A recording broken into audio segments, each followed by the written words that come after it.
अस्सलाम वालेकुम दोस्तों, सऊदी अरब की फटाफट ताज़ा और बड़ी खबरों में आपका स्वागत है। मैं हूं साकिब मिर्ज़ा और आप देख रहे हैं गल्फ लाइफ हिंदी।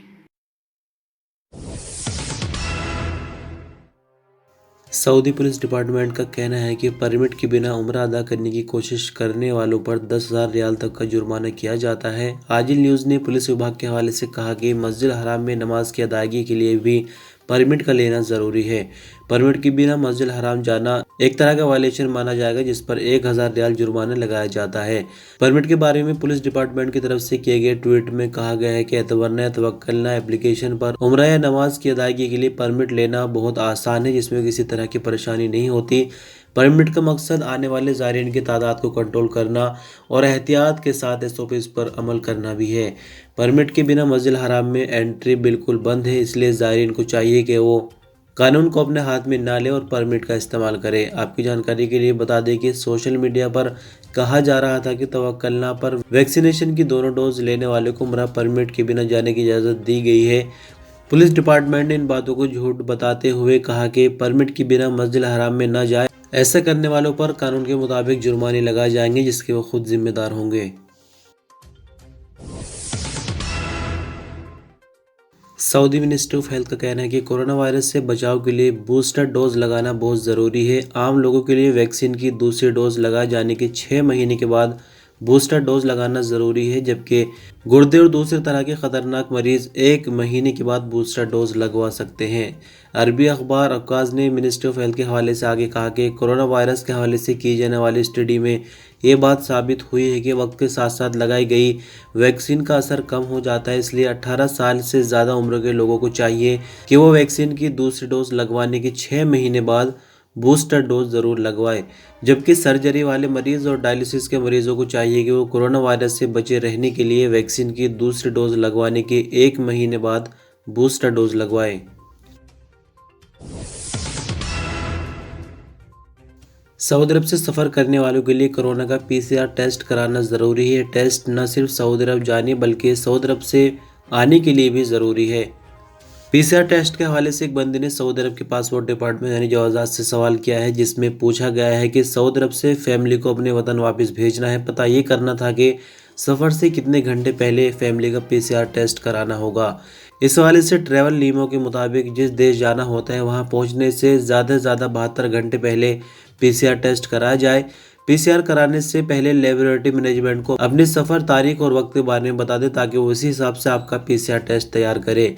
यह एक चीज़ और गौर करने वाली है कि इसी तरह से सऊदी अरब आने वालों के लिए भी ज़रूरी है कि वो सऊदी अरब पहुँचने के वक्त का चुनाव करते हुए पीसीआर टेस्ट करें, ताकि सऊदी अरब पहुँचने तक उनका पीसीआर टेस्ट वैलिड रहे और इमिग्रेशन की कार्रवाई पूरी आसानी से हो जाए। अगर सऊदी अरब पहुंचने तक पीसीआर टेस्ट 72 घंटों से ज़्यादा का हो जाता है तो ऐसे में काबिल कबूल नहीं होगा और इमिग्रेशन की कार्रवाई मुश्किल हो जाती है। बल्कि आपको बता दें कि फिलहाल जो इंटरनेशनल रूल बना हुआ है उसके मुताबिक कोई भी एयरलाइन तब तक बंदे को फ्लाइट में नहीं चढ़ने देगी जब तक कि वो पीसीआर टेस्ट की रिपोर्ट ना दिखा दे।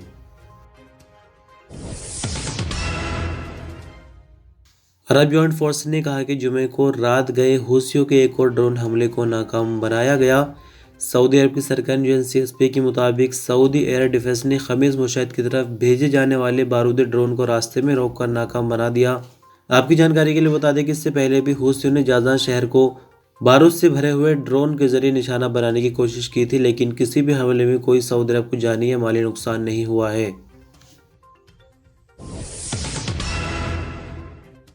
सऊदी अरब में बीती रात आए कोविड-19 के नए मामले 43 रिकॉर्ड पर आए, जबकि नई रिकवरी 39 और 2 नई मौत की खबर है। टोटल एक्टिव केसेस में से क्रिटिकल मामलों की बात करें तो इनकी तादाद 52 पर आ गई है।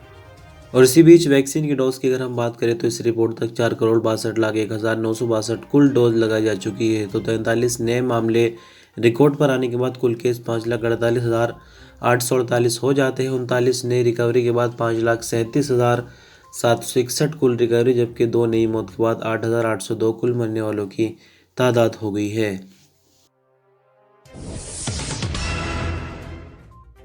इंटरनेशनल गोल्ड मार्केट में सोने की कीमतों का असर सऊदी अरब पर भी पड़ा और जुमे को सऊदी अरब में सोने की कीमतें बढ़ गई। आजिल न्यूज़ के मुताबिक सऊदी अरब में जुमे को 24 कैरेट 1 ग्राम सोने की कीमत 216 रियाल और 21 हलाला रही, जबकि जुमेरात को इसकी कीमत 213 रियाल और 51 हलाला थी। 21 कैरेट 1 ग्राम सोने की कीमत 189 रियाल और 19 हलाला रही, जबकि जुमेरात को इसकी कीमत 186 रियाल और 82 हलाला रिकॉर्ड की गई थी। 18 कैरेट 1 ग्राम सोने की कीमत 162 रियाल और 16 हलाला रही, जबकि जुमेरात को इसकी कीमत 160 रियाल और 13 हलाला थी। इसके अलावा 14 कैरेट 1 ग्राम सोना 126 रियाल और 12 हलाला में बेचा गया। जुमेरात को इसकी कीमत 124 रियाल और 55 हलाला थी। एक औंस सोने की कीमत जुमे को 6,724 रियाल तक पहुंच गई, जबकि जुमेरात को इसकी कीमत 6,640 रियाल थी। सोने के सिक्के की बात करें तो जुमे को इसकी कीमत 1,514 रियाल रही।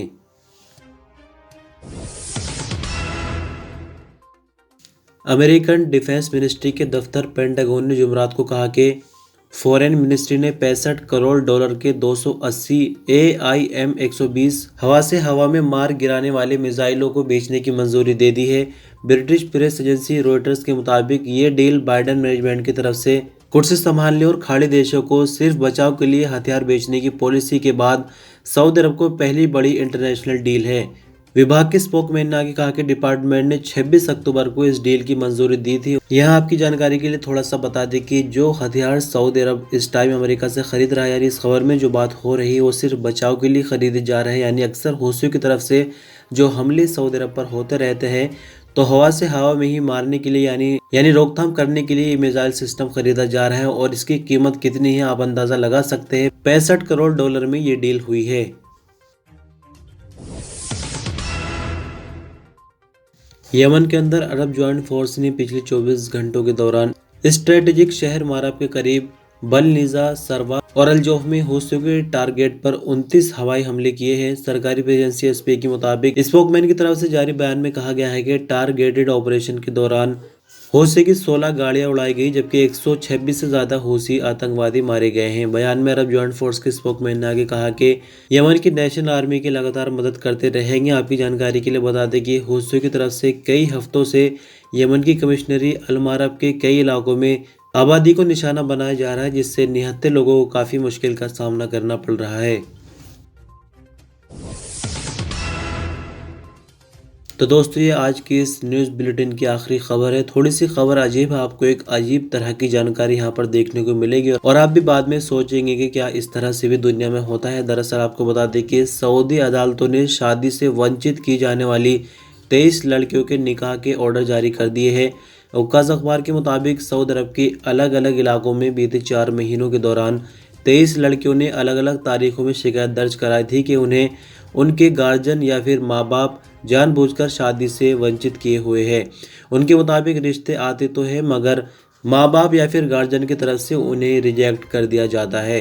अदालतों ने हर मुकदमे को अलग अलग तरीके से देखा और सुना। जजों ने माना कि दावे अपनी तरफ से बिल्कुल ठीक किए जा रहे हैं और लड़कियों को जानबूझकर शादी के हक से महरूम करते हुए माँ बाप और गार्जियन जिम्मेदारी का नाजायज़ फ़ायदा उठा रहे हैं।